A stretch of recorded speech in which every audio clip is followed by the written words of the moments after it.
प्रधानमंत्री नरेंद्र मोदी अपनी 2 दिवसीय यात्रा पर मिस्र पहुंच गए हैं। काहिरा पहुंचने पर मिस्र के प्रधानमंत्री मुस्तफा मेडबोली ने प्रधानमंत्री मोदी का ग्रैंड वेलकम किया और एयरपोर्ट पर ही पीएम मोदी को गार्ड ऑफ ऑनर भी दिया गया। एयरपोर्ट से बाहर निकलने के बाद प्रधानमंत्री मोदी ने भारतीय समुदाय के लोगों से मुलाकात की। विशेष रूप से छोटे छोटे बच्चे हाथ में तिरंगा थामे हुए पहुंचे थे और ये तस्वीरें आपके सामने। मिस्र में रहने वाले भारतवंशियों ने दोस्ती वाले गाने गाकर दोनों देशों के गहराते रिश्ते पर खुशी जताई। अब जरा देखिए ये दोनों तस्वीरें। एक तरफ भारतवंशियों से मुलाकात करते हुए छोटे छोटे बच्चे जो गुनगुना रहे थे, प्रधानमंत्री उनके साथ मौजूद थे। उनके हाथ में जो तिरंगा था, प्रधानमंत्री ने हाथ थामकर वो तिरंगा लहराया और उससे पहले उनका स्वागत करने के लिए मिस्र के प्रधानमंत्री खुद पहुंचे थे।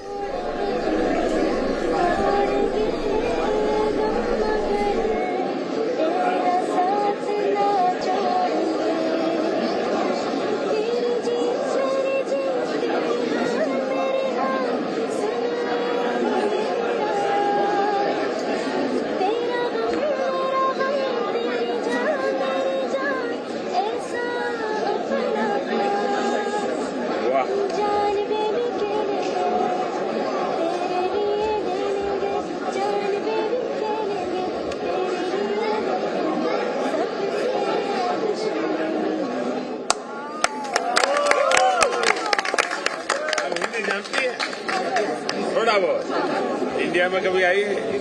कभी नहीं। किसी को पता ही नहीं चलेगा कि आप मिस्र की बेटी है कि हिंदुस्तान की बेटी है। वाह।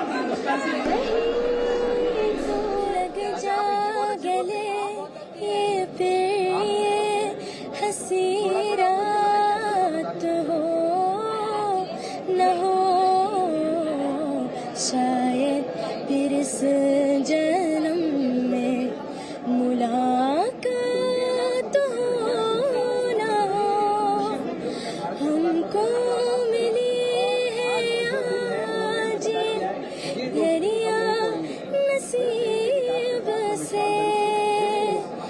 जी भर के देख लीजिए हमको करीब से,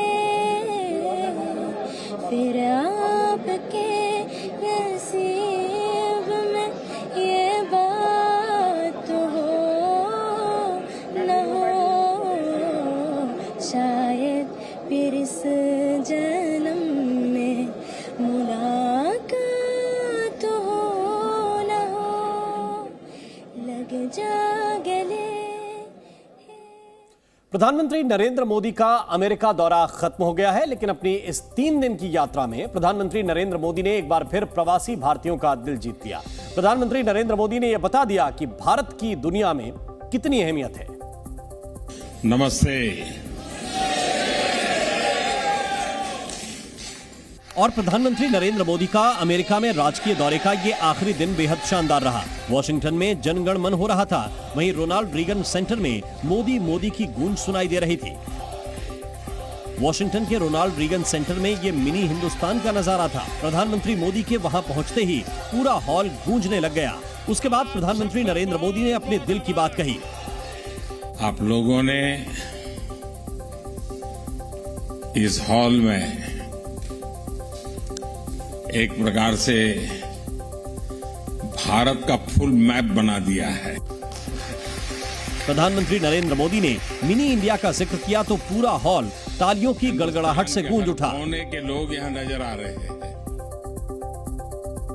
प्रधानमंत्री नरेंद्र मोदी वॉशिंगटन के रोनाल्ड रीगन सेंटर में भारतीयों को संबोधित करने पहुंचे तो उन्होंने भारत और अमेरिका के गहरे होते रिश्तों को भी दुनिया के सामने रखा और पूरी दुनिया को यह बता दिया कि विश्व गुरु भारत के बिना दुनिया अधूरी है। साथ ही प्रधानमंत्री मोदी ने ऐलान किया कि भारत और अमेरिका के रिश्तों का नया चैप्टर शुरू हो गया है। साथियों, इन 3 दिनों में भारत और अमेरिका के पारस्परिक रिश्तों की एक नई और गौरवशाली यात्रा प्रारंभ हुई है। प्रधानमंत्री मोदी प्रवासी भारतीयों के बीच थे। वॉशिंगटन की धरती से हिंदुस्तान की बात हो रही थी तो प्रधानमंत्री ने बताया कि कैसे अमेरिका के साथ मिलकर मेक इन इंडिया वाले फॉर्मूले का विस्तार हो रहा है। नई यात्रा make in India, make for the world, उसको लेकर हमारे कोऑपरेशन की है। प्रधानमंत्री नरेंद्र मोदी ने प्रवासी भारतीयों से अपने 3 दिवसीय दौरे के शानदार पलों की सुनहरी यादों को भी साझा किया। वहीं अमेरिका के साथ हुई डील की भी जानकारी दी। साथ ही प्रधानमंत्री नरेंद्र मोदी ने मेक इन इंडिया की ताकत का भी बखान किया। जनरल इलेक्ट्रिक कंपनी का भारत में फाइटर प्लेन के इंजन बनाने का फैसला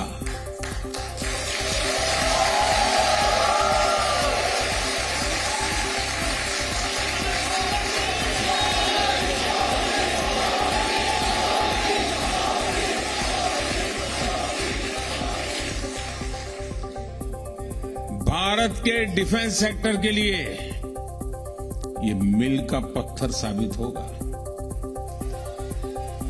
प्रधानमंत्री मोदी ने बताया कि कैसे आज अमेरिका की सुपरमार्केट में भारतीय सामान बिक रहे हैं। प्रधानमंत्री नरेंद्र मोदी वॉशिंगटन में सुपरहिट फिल्म RRR के गाने नाटू नाटू का जिक्र करना भी नहीं भूले, जिसने इस साल ऑस्कर जैसे प्रतिष्ठित सम्मान को भी अपने नाम किया है। आप गर्व करते हैं जब नाटू नाटू की धुन पर पूरी दुनिया थिरकने लगती है। प्रधानमंत्री ने कहा कि make in India make for world बनेगा और दोनों देश एक मजबूत दिशा में कदम बढ़ा रहे हैं। प्रधानमंत्री नरेंद्र मोदी ने प्रवासी भारतीयों को H-1B वीजा को लेकर बड़ी खुशखबरी भी दी, जिसे सुनकर भारतीय समुदाय के लोग खुशी से झूम उठे। और प्रधानमंत्री नरेंद्र मोदी ने ऐलान किया कि H-1B वीजा अब अमेरिका में ही रिन्यू हो जाएगा। साथियों, आप में से बहुत से लोगों की H-1B वीजा के रिन्यू को लेकर भी लंबे अरसे से एक डिमांड थी। अब ये निर्णय लिया गया है कि H-1B वीजा को रिन्यू करने के लिए आपको अमेरिका से बाहर नहीं जाना पड़ेगा।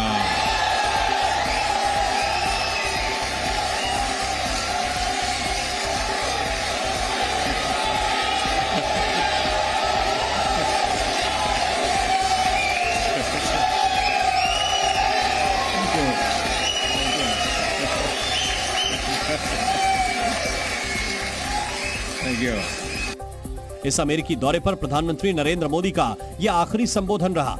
भाषण खत्म करने के बाद पीएम मोदी आगे आए और फिर हाथ जोड़कर भारतीय समुदाय के लोगों का अभिवादन किया।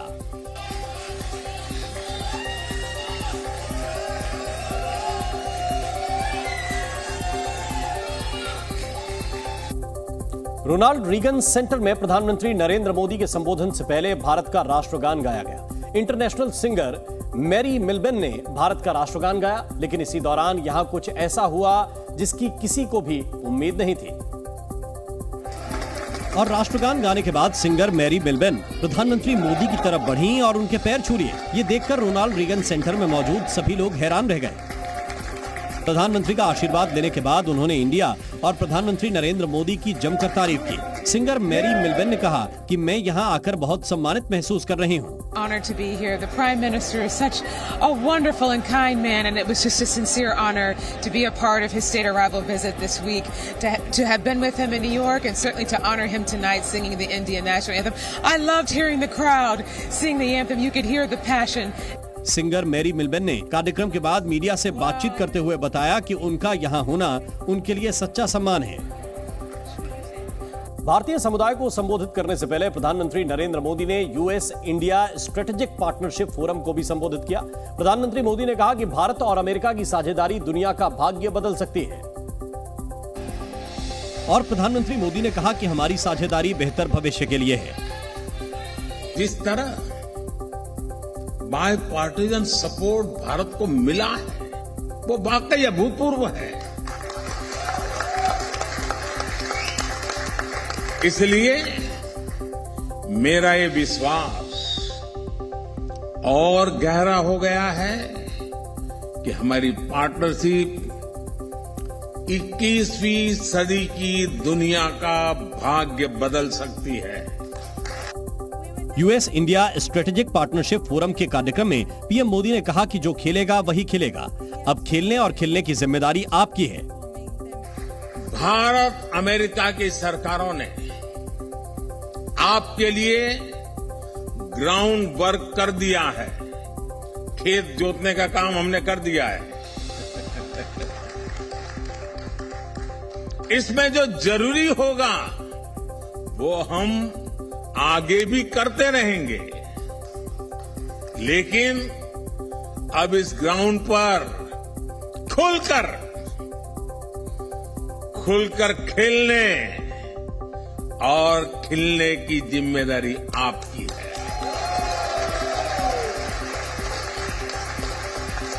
और जो खेलेगा वो ही खिलेगा। पीएम मोदी ने कहा कि 140 करोड़ भारतवासियों ने हिंदुस्तान को विकसित राष्ट्र बनाने का संकल्प लिया है और हम इस संकल्प को पूरा करके ही दम लेंगे। वॉशिंगटन में प्रधानमंत्री नरेंद्र मोदी ने एक बिजनेस मीटिंग की। इस दौरान वो कई कंपनियों के सीईओ और उद्योगपतियों से मिले। करीब 1 घंटे तक चली इस बैठक में निवेश और कारोबार बढ़ाने पर चर्चा हुई। और टॉप कंपनियों के सीईओ के साथ हुई बैठक में प्रधानमंत्री नरेंद्र मोदी ने बदलते भारत की तस्वीर दुनिया के सामने पेश की। प्रधानमंत्री नरेंद्र मोदी ने भरोसा दिलाया कि हिंदुस्तान में कारोबार की अपार संभावनाएं हैं। भारत का युवा विशेष करके टैलेंट के कारण आज विश्व में अपनी पहचान बना रहा है। तो टैलेंट और टेक्नोलॉजी का ये मिलन मैं समझता हूं कि अपने आप में एक उज्जवल भविष्य के लिए गारंटी लेकर के आया है।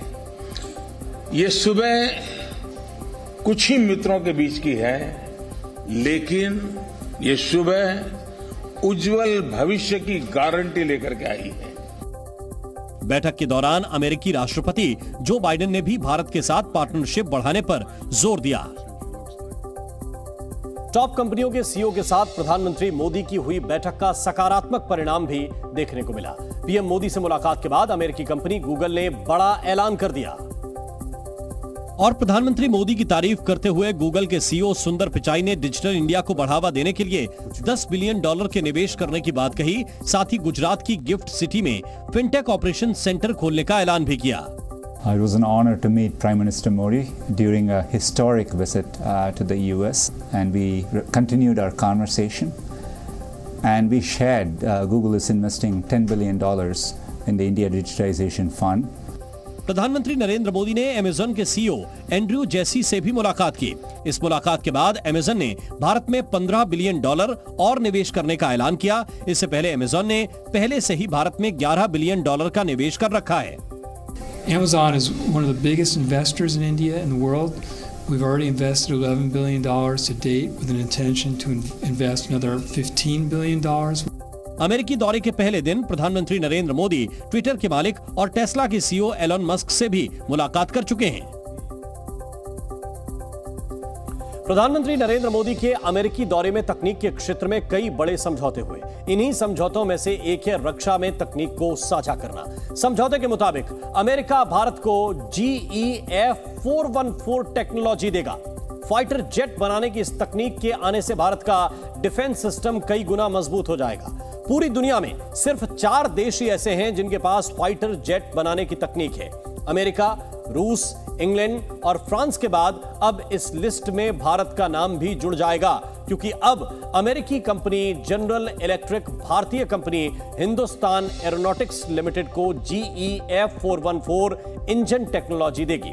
GEF-414 तकनीक से बने फाइटर जेट इंजन का भारत अपने हल्के लड़ाकू विमान तेजस के लिए इस्तेमाल कर सकता है। इस तकनीक का इस्तेमाल फाइटर जेट के लिए करीब पिछले 30 साल से हो रहा है। अमेरिका समेत दुनिया के कई देशों में GEF-414 टेक्नोलॉजी से बने इंजनों का फाइटर जेट पर उपयोग किया जा रहा है। GEF-414 टेक्नोलॉजी से बने इंजन की ताकत का अंदाजा इसी बात से लगाया जा सकता है कि इससे बने इंजन अभी तक 50 लाख से अधिक घंटे की उड़ान भर चुके हैं। इन इंजन को बनाने वाली कंपनी ने अब तक 1600 से अधिक इंजन बनाए हैं। Z News.